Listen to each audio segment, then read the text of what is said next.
जब तक ballot paper से चुनाव लागू नहीं होता, तब तक देश में राष्ट्रपति शासन लागू होना चाहिए।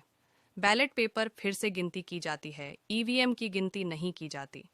इससे न्यायालय को न्याय देने में आसानी होती है और जनता के, लोकतंत्र और संविधान की जीत होती है। हम भारतीयों को लगता है कि कहीं पर डुप्लीकेट ईवीएम बनाने का अवैध कारखाने हैं, जैसे नकली नोट बनाने के अवैध कारखाने होते हैं। शायद ये अवैध कारखाने गुजरात, उत्तर प्रदेश, मध्य प्रदेश, राजस्थान में हो सकते हैं। इनका पता लगाने में भारतीय गुप्तचर एजेंसियां विफल हो रही है।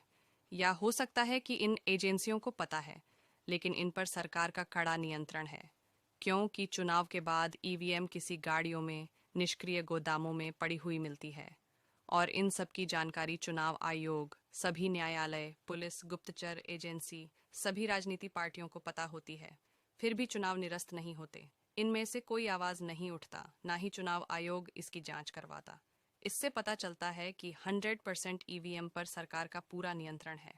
प्रति चुनाव ईवीएम सेट होती है या डुप्लीकेट ईवीएम का इस्तेमाल सरकार और चुनाव आयोग द्वारा होता है।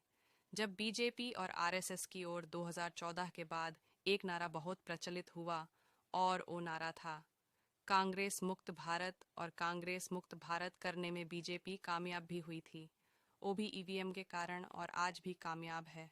तब भी ईवीएम सेटिंग के बारे में चुनाव आयोग और उच्चतम न्यायालय को पता था और आज भी है। कांग्रेस ने निजीकरण की शुरुआत की थी और बीजेपी ने उसे बढ़ी गति से लागू किया। भारत में दो पार्टियों ने रोजगार खत्म करने का काम किया है। ईवीएम लागू करने के लिए किसी भी भारतीय जनता ने ईवीएम की मांग नहीं की थी, न ही आंदोलन किया था। चुनाव आयोग ने जल्द परिणाम घोषित करने के लिए तब की सरकार को ईवीएम की मांग की और सरकार ने इसे लागू किया था। अब ईवीएम ने भारत में सरकार परिवर्तन की ही संभावना पर विराम लगा दिया। ईवीएम ने भारतीय जनता को मतदान से वंचित किया है। इसका कारण 90% ईवीएम में गड़बड़ी, 19 लाख ईवीएम चुनाव आयोग से गायब है और 40% वोट पहले से ही ईवीएम मशीन में उपलब्ध होते हैं। सभी मशीन निरंक एनआईएल नहीं होती है, ना ही इन ईवीएम मशीनों की जांच होती है। ईवीएम मशीन सील होने पर कुल कितने वोट मशीनें शेष हैं, इसका खुलासा नहीं होता है। ईवीएम पर और डीएनए पर हम हमेशा आवाज उठाते रहेंगे।